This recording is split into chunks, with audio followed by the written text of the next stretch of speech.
సంధ్య, ఈనాడు నీకు సంఘంలో పెద్ద హోదా ఉంది, పేరు ప్రతిష్టలున్నాయి, డబ్బుంది. ఎవరున్నా లేకపోయినా నీకు జీవితంలో ఎలాంటి లోపం లేదు. కానీ నాకు నా జీవితంలో మిగిలిన ఒకే ఒక ఆశ, ఆనందం, నా బిడ్డ. ఎన్నాళ్ళు లేని ప్రేమ నటించి మాయ మాటలు చెప్పి నా బిడ్డ నాకు కాకుండా దూరం చేయాలని ప్రయత్నం చేయదు. ఏమండి, వాడు మీకే కాదండి, నాకు బిడ్డే. నా పేరు తెంచుకు పుట్టాడండి. కన్న బిడ్డ మీద మమకారం చూపించడం తప్ప? ఏమిటి, కన్న బిడ్డ? అలా చెప్పుకునే అర్హతను వేనాడో పోగొట్టుకున్నా.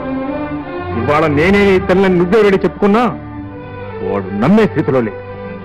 అది నీ భ్రమ. నన్ను చూడగానే వాడు రక్తం ఆవేశపడింది. ఈ తల్లి హృదయం కూడా బిడ్డ ప్రేమ కోసం తల్లడిల్లిపోయింది. అదేనండి రక్త సంబంధం. రక్త సంబంధం దానికున్న వెలుగేమిటో నీకు తెలిస్తే ఆనాడు నా చెల్లెలు నిండి జీవితాన్ని పలుకుంటావా?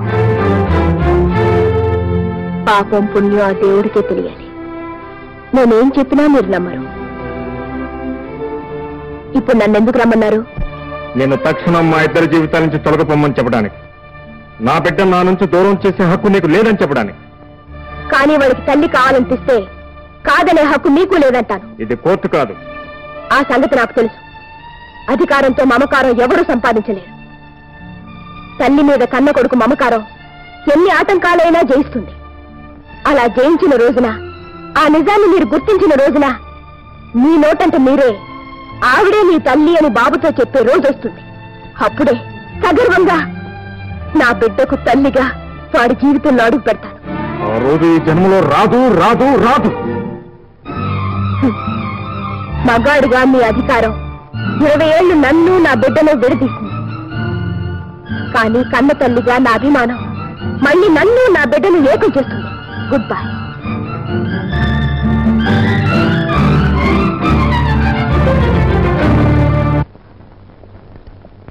మోహన్. ఏమిటి బాబాయ్?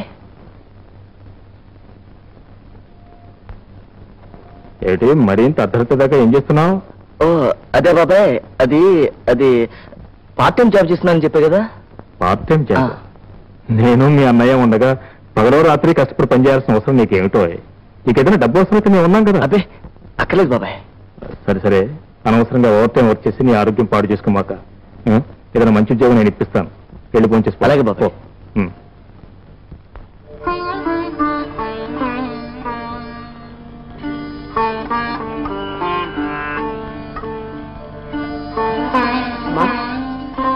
శ్యాంబాబు వస్తే నా కొంచెం బాగుండలేదని చెప్పు.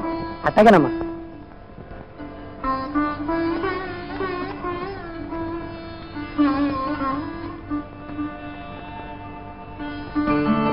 అమ్మా అమ్మా, రామయ్య, అమ్మగారు అక్కడ పైన ఉన్నారు బాబు, నిద్రపోతున్నారు. నిద్ర? ఏ వేళప్పుడు నిద్రేట? ఒంట్లో బాగాలేదన్నారు బాబు. ఒంట్లో పాలి బాబు గారు ఎవరిని రానివద్దన్నారు బాబు. నన్ను కూడానా? అవును బాబు.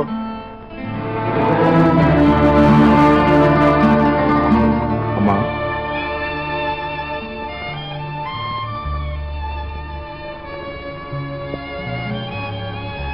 రామయ్య చెప్పింది నిజమేనా అమ్మా? నన్ను కూడా లోపల రానే వద్దన్నారట. అవును బాబు. ఏమా, నేనేం తప్పు చేశా నాకింత శిక్ష విధిస్తున్నారు? బాబు, నీకు నా మీద చాలా అభిమానం కదా. అవునమ్మా, అది వేరే మాటలో చెప్పాలా? అందుకే ఇంటికి రావద్దంటున్నాను. అర్హత లేని మమకారాలు మనసుని క్షోభ పెడతాయి. నిన్ను చూస్తే నా బిడ్డ కళ్ళల్లో కదులుతాడు. నన్ను చూస్తే నీకు నీ తల్లి కళ్ళ ముందున్నట్టుంటుంది. కానీ ఒకరికొకరం దగ్గర కాలేం. ఎందుకు ఈ వేదన, ఎందుకు ఈ కలిసిరాని మమకారాలు? అయితే నన్ను మీరు ఇక్కడ రావద్దంటున్నారమ్మా? ఇన్నాళ్ళు ఏకాకిగా బతకడం అలవాటు చేసుకున్నాను. నన్ను ఇలాగే బతకని బాబు.